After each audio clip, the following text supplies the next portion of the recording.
Hi, I'm Jonah Willihnganz, the director of the Stanford Storytelling Project, and today we're going to talk a little bit about the different sources and tools that you're going to use in making your audio podcasts for this course.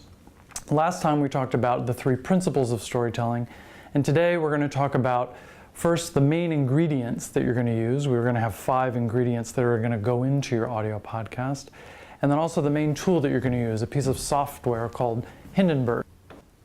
So we're going to start with the most obvious one, narration. You're going to produce this narration from the script that you're going to create, which is going to take some time. And this is actually the bulk of the work that you're going to do, crafting the scenes and then performing the script. Then there are 4 more ingredients that you can start looking for now: music, sound effects, actualities, and interviews. So almost all of you will probably use some music, and most of you will probably use some sound effects. Actualities is just a term that we use to refer to any kind of recording that is a tape recording. It could be of interview, it could be a newsreel, the kind of thing that you would pull from a television program, from YouTube. It can be really any taped information. It could be found in a sound archive. And then the last one, interviews. Probably most of you will not do interviews. Interviews are great, but they are very time-consuming to edit, to decide what you're going to use, what order it's going to go in, to script it, to do the audio editing. So for the most part, you won't. However, if anyone would like to use or incorporate an interview, there's going to be a supplemental module on interviewing that you can watch. So I want to describe to you how you use each of these elements. The narration's pretty straightforward. You know that you're going to use your own script to record that. Music, though, can be used in a variety of different ways, and maybe one of the most obvious and simple things to think about is when you're reading a script or you're reading an essay or a research paper, you have a lot of cues that tell you about the breaks that are happening or the changes either in the thought pattern or the scene that's occurring. You have, for example, paragraph breaks. You have little spaces in between sections within a chapter. You have chapter breaks. All of these spatial cues that help us digest the text instead of having a text that just begins without punctuation or breaks, for say 100 pages. All of those spatial cues are gone in an oral essay. So you need to reproduce them to kind of break things up and give people a little bit of a cognitive breath as they move from scene to scene, or sometimes from emotional beat to emotional beat, which we'll talk a little bit about when we get to scripting. So the very first thing that we use music for is very simply to create some of those breaks, to make transitions. So you may, for example, move from a scene where you are at a laboratory and you're working, you're developing a scene and people are talking, and then the next segment is going to happen 2 years later in another laboratory across the country. Typically, you would use music to bridge those 2 scenes so that the audience has a sense subtly that there's a time and space break. You can say, okay, fast forward 2 years and go to Virginia, but that doesn't often give us that same concrete sensory experience of time and space shifting. So that's usually the first use of music. So we'll just call that transitions. The next thing that we often use music for is scene setting. So for example, if we were to transition to that laboratory in Virginia, and that's where you're going to have success. All of the other experiments or research have kind of failed to solve a particular problem, but in this lab there's going to be success. You might change the register of the music, the beat of the music, the tempo of the music, to give us a sense that we're driving toward the climax of the piece. So it may have a higher or stronger tempo than the music that you've used before. It also can be music that indicates the kind of place that it's, where it's taking place. It can be very ambient, spacey, if it's taking place, for example, somewhere quiet or outdoors. And it could be very active, kind of thumping music if it's occurring somewhere where there's a lot of activity. So that's something that we frequently will see. And if you look back at the Radiolab pieces that you've listened to, A Bird's Eye View and Pinpointing the Placebo Effect, if you just listen back a little bit there, you'll hear music being used in these ways. The last way is to set a mood of a particular kind. And a mood is often really important. If you think about watching a feature film, any of the Die Hard films, for example, when things are getting tense, you're going to have a certain kind of music. When things are getting violent, you're going to have another kind of music. The mood often can be telegraphed in the same piece of music that's doing the transition or the scene setting.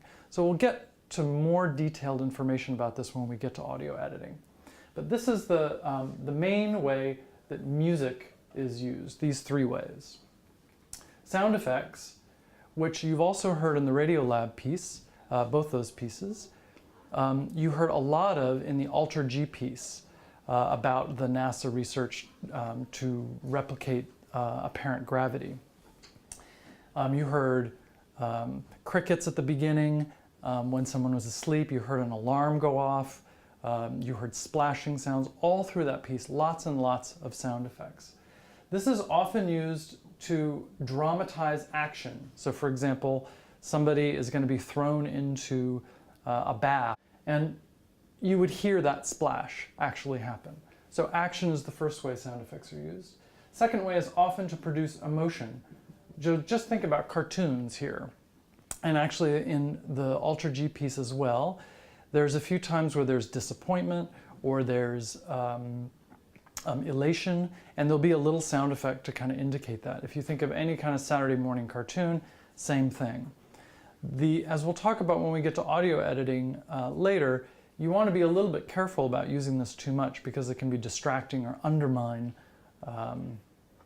the research purpose of your piece if you get a little bit carried away. Next, we have actualities. As I said, these are any taped sources. Usually, these are to help you tell the story or to provide evidence for the story. So for example, if you're doing a piece about a medical device or a research process, you may have find on YouTube an interview with the inventor or with the doctor, and maybe on a news program. And you may want to use the clip where they describe the actual device, like how it works. So rather than having you tell us how it works, you're going to actually have the inventor tell us how it works. So you can capture this on your computer in a variety of ways. We're going to recommend actually the very, very low-tech, simple way, which is to use an audio cable from one computer to another, to play it on one computer and then just to record it in QuickTime or another utility. There are lots of software solutions, and if you have those and you're familiar with recording off of YouTube audio, that's fine. So the last one is interviews. As I said, most of you will not do interviews, but these similarly often help provide actual plot for the story. You know, this happened, then this happened, then this happened. You may be interviewing a scientist who actually walks you through the order of discovery. And it may also provide evidence. The reason why that this, you know, the person in the interview may say, the reason why this works is because of X, Y, and Z. So the top two that you want to think about most right now as you go into research are music and sound effects. You also want to begin looking for actualities. So if you know who your characters are going to be in your piece, you want to maybe start doing some Google searches and some YouTube searches to see if there are any interviews with those people that you might use for your piece. Now, just a word about using all of these resources, all of the media sources that may go into your audio podcast.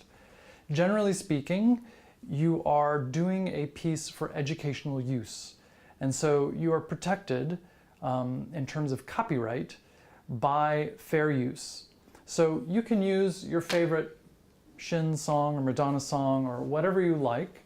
You can use sound effects that you can find anywhere. You can actually use any of the actualities that you find. But the moment that this piece would become public in some way, would go beyond coursework, go beyond just being posted for your class, at that point, you may run into copyright violation. So what we recommend and what we do at the Storytelling Project is we try to use only copyright-free material or material that has been licensed through Creative Commons. So Attached to this module, you're going to find a document that is going to point you to a variety of sources to get copyright-free or Creative Commons music, sound effects, well, those two categories. In terms of actualities, it's more of a case-by-case basis. You have to really investigate where something came from. These are the most complicated, and we have to kind of deal with those on a case-by-case basis. So you would want to talk to the professor or the TAs for the course about using these. If you know that it's going to remain just within class and the coursework, you don't have to worry about this. But if you think, hey, this is turning out really great, maybe I would want to submit this for a contest, or maybe I would want to submit this to a radio show or something like that, you do want to try to be aware that you would run into copyright issues if you don't work with copyright-free or Creative Commons licensed material.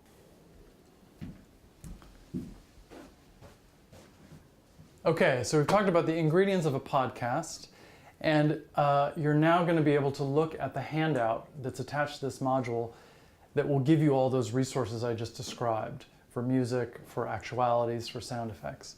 Now, what I'd like you to do is also attach to this module, go to the Hindenburg Tutorials. What they are is essentially a set of short videos made by Hindenburg, the software company, that will walk you through the basics of the workspace, basic editing like trimming and cutting, and adjusting volume curves. So these videos are not very long. It should be about between 20 and 30 minutes of videos. They're all very short, around 5 minutes, and they will introduce you to the basics of the software. When you're done, then come back here, and we're going to do I'm going to walk you through an exercise on Hindenburg, so that at this stage in the quarter, you're already becoming familiar with the software. So now that we've looked at the sources for your audio piece, we're going to look at the main tool that you're going to use to create the audio piece. This is a piece of audio software called Hindenburg.